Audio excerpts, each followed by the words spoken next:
열왕기하 15장 말씀입니다.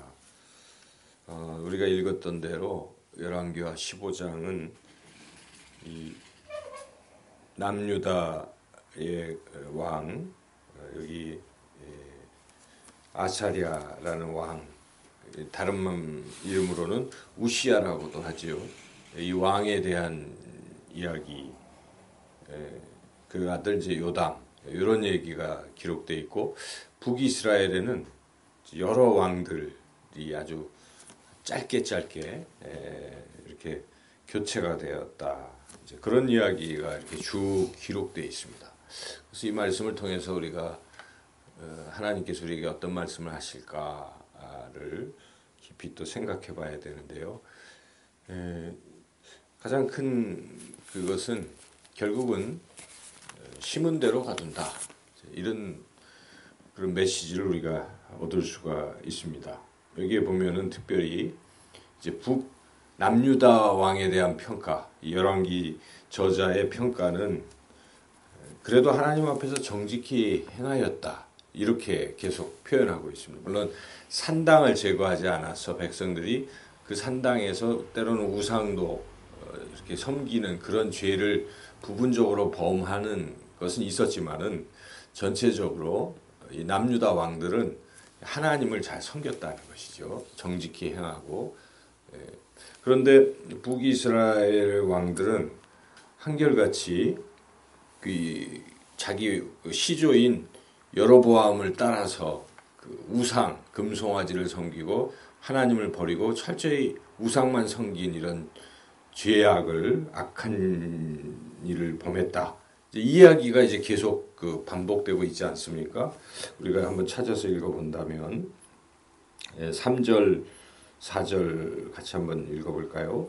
아사랴가 그의 아버지 아마시아의 모든 행위대로 여호와 보시기에 정직히 행하였으나 오직 산당은 제거하지 아니하였으므로 백성이 여전히 그 산당에서 제사를 드리며 분향하였고, 이렇게 남유다 왕에 대한 평가가 계속 반복되고 있는데, 한편 북이스라엘 왕들은 9절이죠. 9절을 한번 읽어보겠습니다. 그의 조상들의 행위대로 여호와 보시기에 악을 행하여 이스라엘로 범죄하게 한 느바세 아들 여로보암의 죄에서 떠나지 아니한지라. 이 9절이 계속 이제 북이스라엘 왕에 대한 평가에서는 반복되고 있죠.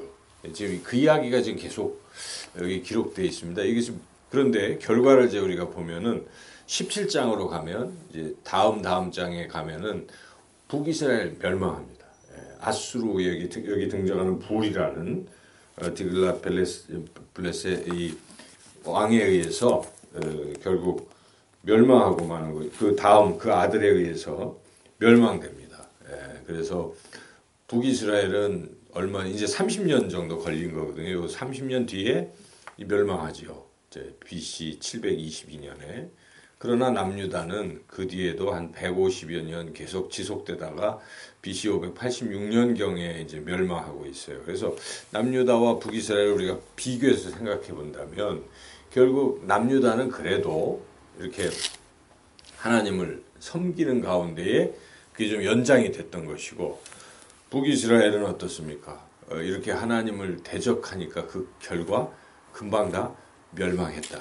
이것을 이제 보여주고 있는 것입니다. 지금 이 열왕기하 말씀을 읽고 있는 독자들은 어느 시대 사람이냐면 바벨론 포로에 끌려가 있는 사람들이거든요. 그때 이제 이게 기록이 돼서 그 사람들에게 주어졌기 때문에 그 사람들이 그것을 읽으면서 무슨 생각을 할까요? 지금 우리가 죄를 져가지고 지금 포로로 끌려와 있는 상태에서 이것을 읽는다고 생각한다면, 이게 이런 지금 불행한 상태에 이르게 된 것은 과거 우리 조상들의 잘못 때문에 그렇구나. 이것을 깨닫고 이제 반면교사를 삼아야 되는 것입니다. 우리가 말씀을 읽을 때는 그렇다면 앞으로 어떻게 살아야 될 것인가. 이제부터라도 하나님을 잘 섬기고 산다면 형통한 삶이 전개될 것이다. 이것을 깨닫고 다시 하나님 품으로 돌아와야 되겠다는 걸 결단을 하라는 것이죠. 우리가 오늘 이 본문의 말씀에 이스라엘 왕들이 그렇게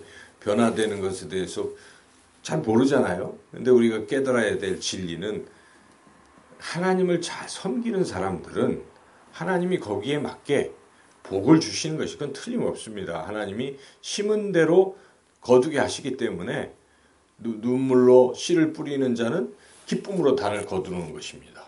그래서 하나님을 잘 섬긴 결과는 그대로 복으로 이어지는 것, 이걸 우리가 깨닫는 것이. 그러나 하나님을 두려워하지 않고 하나님을 버리고 하나님 대신 세상 것을 취하고 나아가는 사람들에게는 지금은 잘 되는 것 같아도 얼마 못 돼서 좋지 않은 결과가 주어진다는 것을 우리가 깨달아야 된다는 것이죠. 그 예를 또 여기서 보여주고 있습니다. 북이스라엘을 한번 구체적으로 살펴본다면 북이스라엘 왕들은 어떤 사람은 한 달 정도 하다가 죽었잖아요. 어떤 사람은 뭐 1년. 아주 짧아요, 지금. 근데 이들이 왕이 어떻게 됐습니까? 모반을 꾀해서 왕이 됐습니다. 음모와 그래서 전 왕을 제거해 버렸어요. 제거하니까 그 자기가 이제 권력을 잡았다 싶은데 다른 사람에 의해서 또 자기가 또 제거되는 거예요. 이게 지금 한 6명 왕인가요? 이게 계속 이렇게 교체되고 있죠. 처음에 예후 왕조가 예후가 이제 왕들을 죽이고 왕이 됐잖아요. 예후가. 그래서 그렇지만은 그때는 하나님께서 그 여로보암의 죄를 다스리시는 마음이 있었기 때문에 그 아합 왕조 근데 그런데 그 4대까지는 된다 이렇게 된 거잖아요. 근데 정말 4대 지나고 나서 지금 그 왕조가 이제 멸망하고 있는 것입니다. 그래서 그렇게 이제 모반으로 이루어진 정권이 멸망했고 그 뒤에 지금 그 마지막 아들이 여기 이제 4대 예후의 이제 마지막 아들이 아마 여기 스가랴 할 겁니다. 스가랴죠. 스가랴가 이제 그렇게 여로보암의 아들 스가랴가 죽임을 당했는데 이 살룸이 반역을 일으켰습니다. 10절에 보니까. 그래서 그를 반역하여 자기가 왕이 되었다. 그렇지만 이 살룸도 13절에 보니까 한 달 동안 다스리고 그 다음 문하햄이 또 반란을 일으켜서 또 제거한 것이죠. 이렇게 또 문하햄은 잘 됐는가? 문하햄의 아들까지는 그래도 부가히야까지는 왕으로 행세를 하다가 이제 또 신하에 의해서 반란이 또 일어나죠. 그래서 베가가 반란을 일으킨 것이죠. 이렇게 베가는 또 어떤가 여기는 안 나와 있지만 호세아가 또 반란을 일으켜서 또 제거합니다. 그 호세아 때 이제 북이스라엘은 멸망하고 마는 것이죠. 그래서 이 마지막 30년 북이스라엘의 30년은 모반과 음모와 뭐 이런 식의 일들로 점철이 되다가 결국 나라 망했습니다. 이게 이제 하나의 징조라는 것입니다. 어떤 나라가 멸망하기 전에 반드시 그런 일들이 앞에 선행되고 있는 것이죠. 그럴 때 우리가 주의를 해야 됩니다. 이런 일들이 일어날 때 이제 얼마 안 돼서 망하는구나 하는 생각을 하고 깨달으면 어떻게 됩니까? 거기서 멈춰야 됩니다. 멈추고 이제 하나님 잘 섬기고 한다면 이게 바뀌는 것이죠. 우리 인생도 그렇습니다.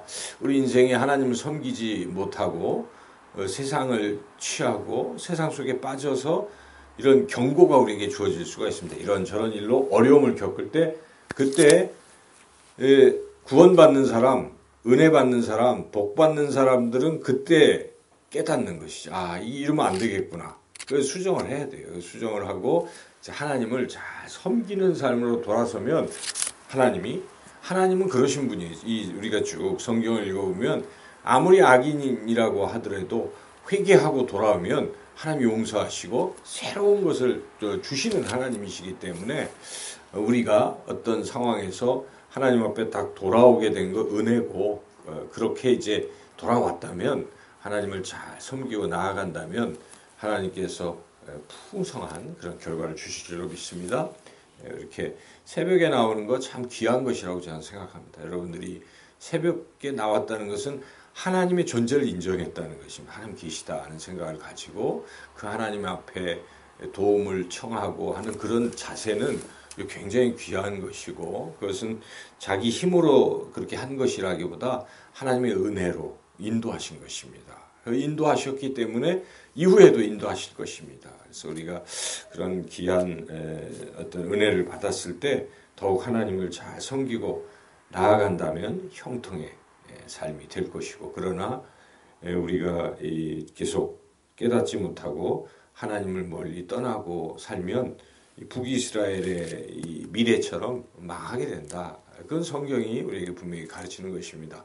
결국 끝까지 예수님 안 믿는 사람들은 지옥 갈 수밖에 없는 것이잖아요. 그것까지 하나님이 다 그냥 천국에 보내시는 그런 것은 그건 이제 공의에 어긋나는 것입니다. 원칙과 공의에. 그래서 그런 하나님이신 것을 우리가 잘 깨닫고 하나님만 잘 섬기시는, 그래서 풍성한 은혜를 받고 누리고 살아가시는 여러분 모두가 되시기를 주님의 이름으로 축원합니다.